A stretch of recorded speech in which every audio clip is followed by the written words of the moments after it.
పద మద పగరే ససారే గమ.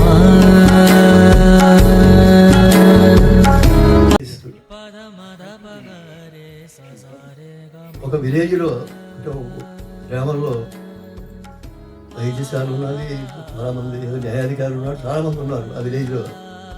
ఉగాది పండుగ వస్తుంది కదా, గ్రామ పెద్దలంతా ఈ సంవత్సరం ఎవరికి సన్మానం చేద్దాము అనుకున్నారు. అందరూ రకరకాలుగా చెప్పుకుంటున్నారు, పలానా వాళ్ళకి సన్మానం చేద్దాం, పలానా వాళ్ళకి సన్మానం చేద్దాం, మా డాక్టర్ గారికి చేస్తే బాగుంటుంది, మనవాళ్ళు మనకి పంచాయతీ ప్రెసిడెంట్ గారికి చేస్తే బాగుంటుంది, అలా రకరకాలుగా అందరూ మాట్లాడుతుంటే ఆ గ్రామ పెద్ద తాలూకు నౌకరు ఎక్కడ ఉన్నాడు. అయ్యా నేను ఒక మాట చెప్తాను వినండి, మీరందరూ ఇలా తజ్జల బద్దల్ని పడుతున్నారు, మీరందరూ ఇంత గొప్పవాళ్ళు అవ్వడానికి ఏదో 4 ముక్కలు మాట్లాడడానికి కారణం మన ఊళ్ళో మంత్రులు గారు ఉన్నారు కదా, ఆయన పాఠాలు చెబితే నేర్చుకుని మీరు ఇలా ఇలా అయ్యారు, పంచాయతీ ప్రెసిడెంట్ ఇంకా పెద్దవాళ్ళు వెళ్ళారు, అక్షరాలు మీకు దిద్దారు కనుక ఆయనకి సన్మానం చేస్తే బాగుంటుంది. అంటే ఆ ఊళ్ళో ఉన్నటువంటి ఉపాధ్యాయుడికి సన్మానం చేస్తే బాగుంటుంది. ఇదే కథని 45 సంవత్సరాల క్రితం ఎవరు గొప్ప అని పేరుతో నేను చందమామలో రాశాను కథని. నేటికి హైదరాబాద్ నుంచి దాసరి వెంకటరమణ గారని, ఆయన చాలా ఫేమస్ రైటరు, కేంద్ర సాహిత్య అకాడమీ అవార్డు గ్రహీత. ఆయన కూడా సభలో ఈ కథ చెప్తూ ఉంటారు, మనకు ఉపాధ్యాయుని గౌరవిస్తేనే మన దేశం ఏమో ఒక ప్రగతి విద్యమక. ఉపాధ్యాయుడు రైతు ఎలాగ అనుకుంటున్నాము, ఉపాధ్యాయుడు కూడా అటువంటి వారు ఇలాంటి వారు సమాజాన్ని మంచి సమాజాన్ని తయారు చేయగలరు అని చెప్పారు. ఇదంతా ఎందుకు చెప్తున్నానంటే నేను ఉపాధ్యాయుడిని, కథ రాసి నేను ఉపాధ్యాయుడిని. మీరు ఇక్కడ ఇటువైపు అరేబియా సముద్రం వైపు ఉన్నారు, నేను బంగాళాఖాతంని. నేను రావడానికి కారణం మా అమ్మాయి శ్రీవాణి, లేకపోతే ఎక్కడో ఉండి నేను అహ్మదాబాద్ రావడం అనేటటువంటి జరగనటువంటి విషయం. అంచేత నేను ఇప్పుడు ఎవరైనా మీకు తెలిసిపోయింది, నేను ఉపాధ్యాయుడిగా పనిచేశాను. నేను ఒక మ్యాథమెటిక్స్ టీచర్ని, చిల్డ్రన్స్ స్టోరీ రైటర్ని. పిల్లలకేమో సమాజంలో లెక్కలంటే భయం పోవాలి, మంచి నీతి వాళ్ళలో ఉండాలి, హ్యూమన్ వాల్యూస్ పెరగాలి అనేటటువంటి ఉద్దేశంతో నేను ఒక 50 సంవత్సరాల క్రితం నుంచి బాగా ఒక విషయానికి వచ్చేసి పెద్ద లెక్కలు కూడా నేను చేయగలను. చదివనే రోజుల్లో నేర్చుకునేది లెక్కల్లో లంబకోణాలు, 10 రోజుల్లో నేర్చుకునేది లెక్కల్లో కుంభకోణాలు అని చెప్పి ఆ రోజుల్లో నేను మీ చిన్నప్పుడు నేను పత్రికల్లో రాసేవాడిని. అవన్నీ మానేసుకుని అలాంటి పేర్లు వద్దు మనకి, పిల్లలకి రాద్దాం.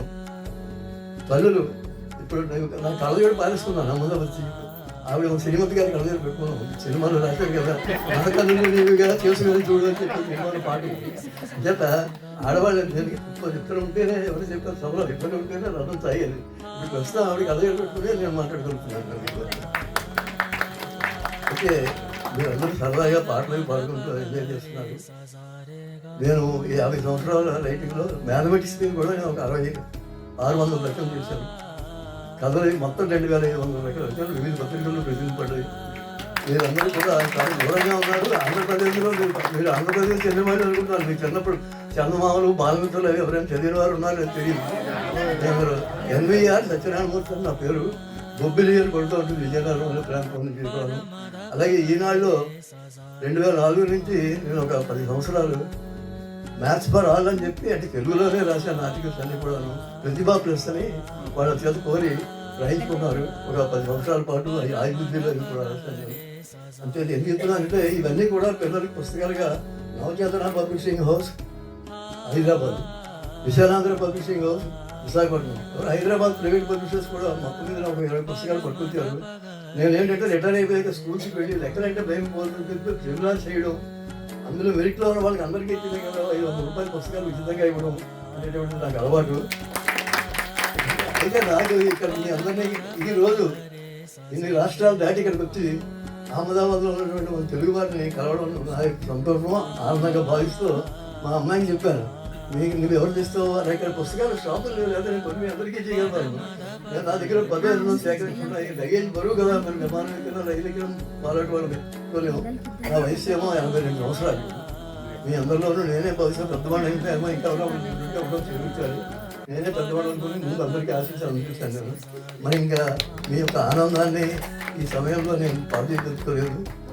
నా పుస్తకాలు కొంతమందికి సెలెక్టెడ్ వాళ్ళకి ఇక్కడికి వారితో కూడా తీసుకోవాలనుకుంటున్నాను. ఎవరికి వాళ్ళు నా దగ్గర 10 పుస్తకాలు ఉన్నట్టు తెచ్చాను నేను. ఆ